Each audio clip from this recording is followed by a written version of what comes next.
Salut à tous les amis, j'espère que vous allez tous très bien de ces chaleurs-là. Donc on se retrouve aujourd'hui pour unboxer une nouvelle figurine.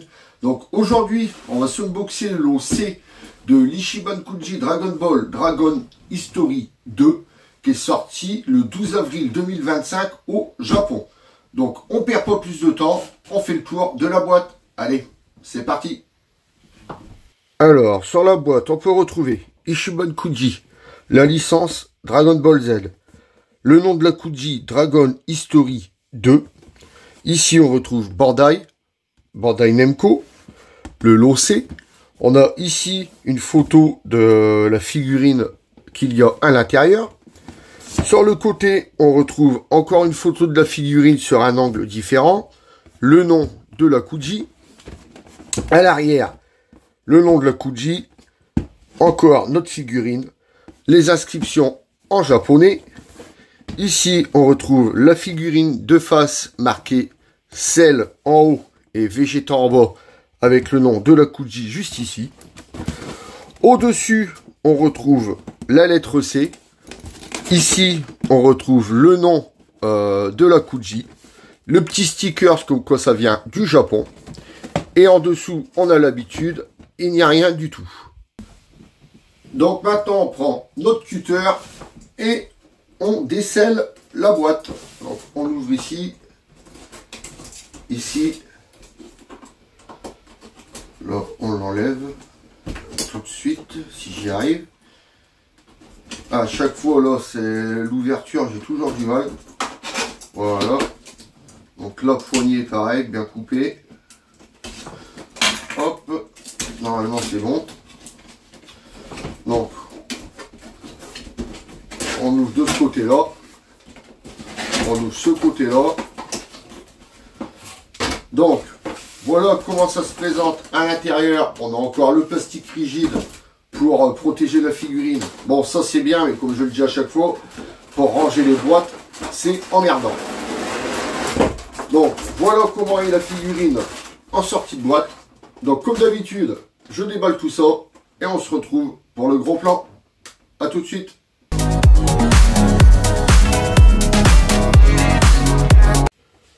Donc voilà, on se retrouve pour le gros plan. Donc comme vous pouvez le voir, il y a 1, 2, 3, 4 et 5 pièces. Donc ici, on retrouve le socle transparent avec les tiges pareilles transparentes pour faire tenir les figurines. Donc on verra ça tout à l'heure. J'allais dire pour voir si on en a besoin, mais là forcément oui, on va en avoir besoin. Donc là il nous reste la figurine avec la queue de Cell. Donc je vous mets un petit extrait. Avant de vous mettre l'extrait, cette scène n'est pas dans l'animé, cette scène est juste dans le manga. Donc je vous mets un petit extrait de l'animé et après je vous mettrai l'extrait du manga où se trouve justement cette scène. Allez, à tout de suite.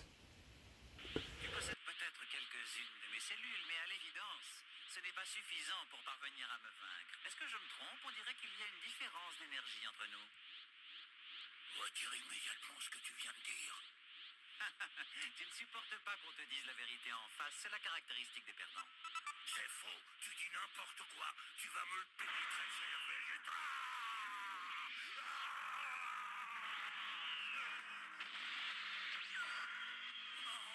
C'est un cauchemar. Pourquoi moi?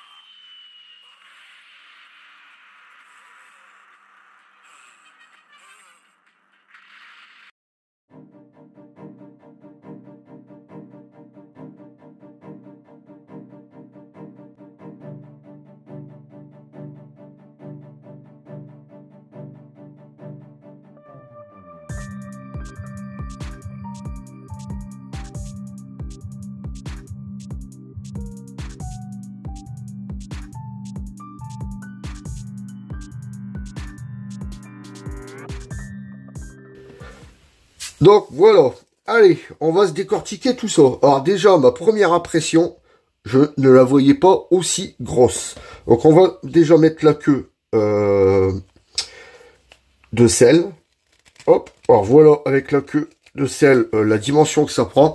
Et comme je vous dis, je la voyais vraiment pas, moi je la voyais plus petite que ça. Et elle est vraiment très grande. On prendra les dimensions tout à l'heure. Et regardez, comparé à ma main, franchement, ça fait vraiment une grosse figurine. Alors, on y va. On commence par le sel.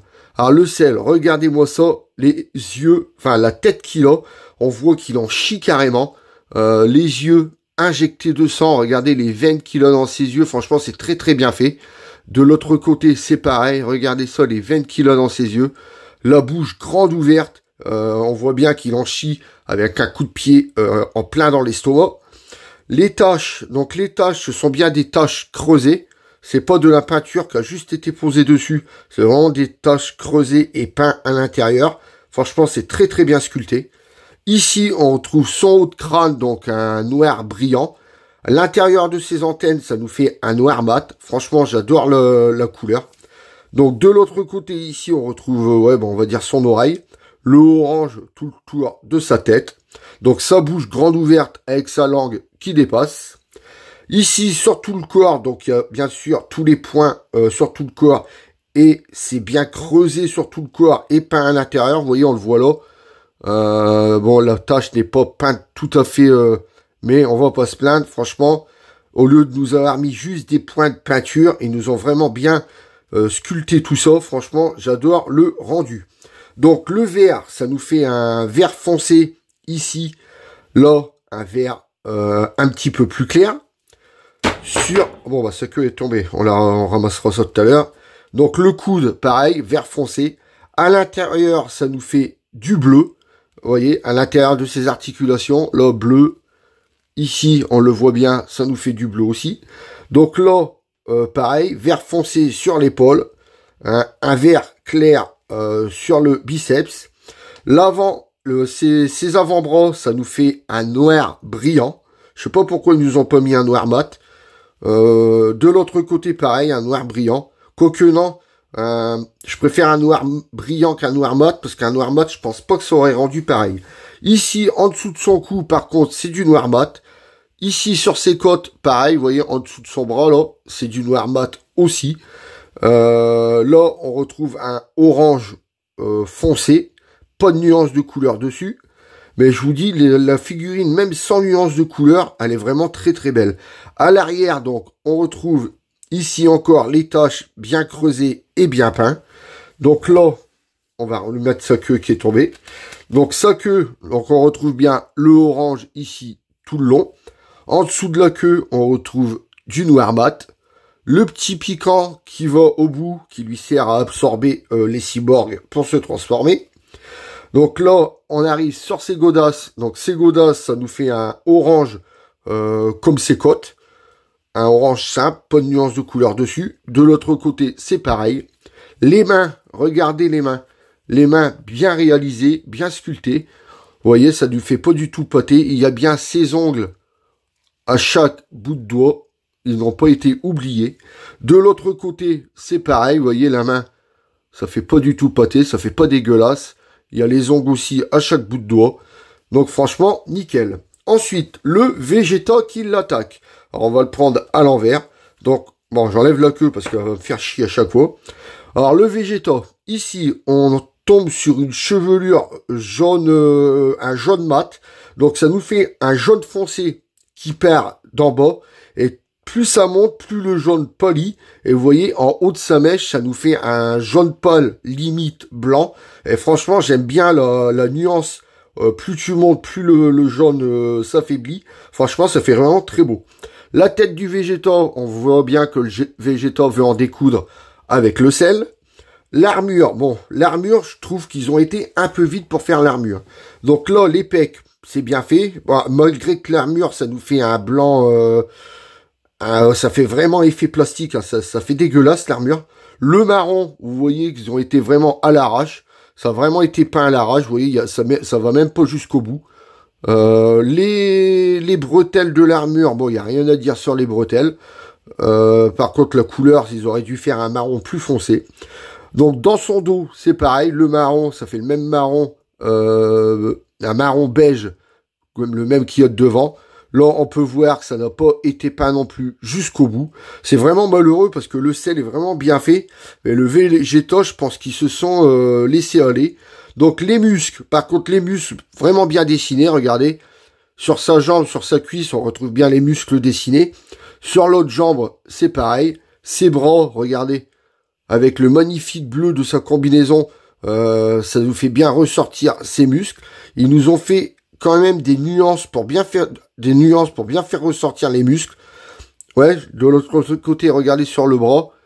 Je sais pas si vous le verrez bien, mais ils nous ont fait, attendez, voilà, vous voyez, ils nous ont fait de belles nuances quand même pour faire ressortir les muscles.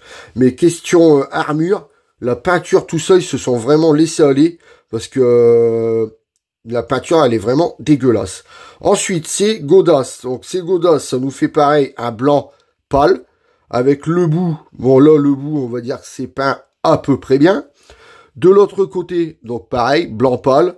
Là, le bout est bien peint. Vous voyez, il y a vraiment toute la surface a été peint comparé aux autres endroits. Les gants, donc les gants, c'est pareil, ça nous fait un blanc qui tire vers des nuances de gris. Bon, il y a vraiment des petites nuances de couleur dessus, mais il faut vraiment les voir. Hein. Malgré tout, les mains, ça ne fait pas du tout poter. On voit bien la séparation des doigts et tout. Sur l'autre main, c'est pareil. Vous voyez, ça ne fait pas du tout poter. Donc, c'est malheureux parce que le visage, regardez ça. Le visage a bien été fait. Les cheveux, pareil. Ça avait bien commencé avec les cheveux jaune foncé qui partaient du jaune pâle.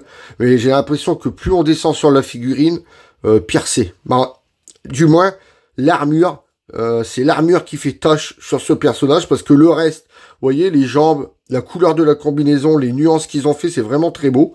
Même à l'arrière, on peut le voir, hein, c'est vraiment très beau. Mais c'est vrai que l'armure me gêne un peu. Bah, ils ont pas été jusqu'au bout, ils ont pas peint ce qu'il fallait. Surtout la couleur, il n'a jamais été d'un marron beige comme ça. Généralement, c'est plutôt du marron foncé. Bon, enfin bon, c'est malheureux qu'ils ont loupé le Vegeta car le sel est vraiment très beau. Donc maintenant, on va les poser. Donc déjà, je vais lui remettre sa queue. On va voir donc où vont donc ces deux barres-là. Et ça, c'est sûr, ça va en bas. Donc, alors, où vont ces deux barres-là? Donc ici, déjà, il y a une barre dans le cul de Vegeta. Et l'autre trou est dans la cuisse de Cell. Donc, vu que la figurine va comme ça, je pense que la petite va dans la cuisse de Cell. Je pense, hein. On va essayer comme ça. Et je pense que la grande va dans les fesses de Vegeta. On va déjà essayer comme ça, on verra bien. Ou c'est plutôt le contraire. Attendez, excusez-moi. Essayez de mettre ça, parce que là c'est un peu le bordel pour rentrer, parce qu'il n'y a pas du tout de place pour mettre ça dans les fesses à Vegeta. Donc c'est vraiment le bordel. Donc écoutez, je vais monter ça et on se retrouve après. Donc ça y est, j'ai enfin réussi à le monter, mais je l'avais monté du mauvais sens. Vous voyez la tige, je voulais la mettre dans l'autre sens, mais non, le Vegeta va en bas et le sel va en haut. Donc la petite tige, c'est bien pour le Vegeta, et la grande tige, ça va avec le sel. Donc maintenant, on va les poser de face, on va voir ce que ça donne. Donc voilà la figurine de face. Donc on se demande pas si elle tient debout tout seul, parce que forcément avec le socle, vous savez qu'elle tient debout toute seule, mais regardez-moi ça, cette figurine. Franchement, il y a des détails de partout.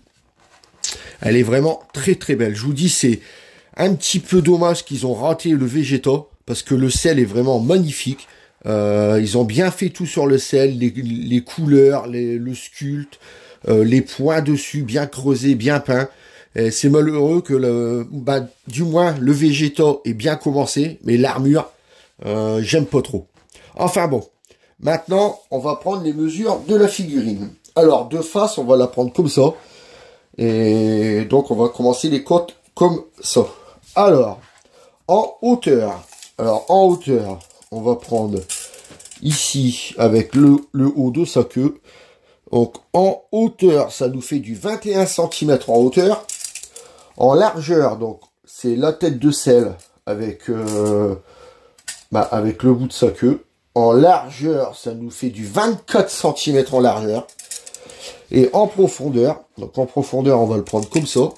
Donc en profondeur, ça va être la main qui dépasse ici avec le bout de sa queue là-bas au bout. Donc là, ça va être du à peu près. Hein. En profondeur, ça nous fait du... En profondeur, ça nous fait du 16 cm. Donc vous voyez, ça nous fait quand même une très très belle figurine. Comme quoi, quand je vous ai dit que j'étais vraiment surpris de la taille, mais c'est vrai que ça fait vraiment une très grosse figurine. Donc tout de suite les amis, on se retrouve pour la conclusion. Allez, à tout de suite.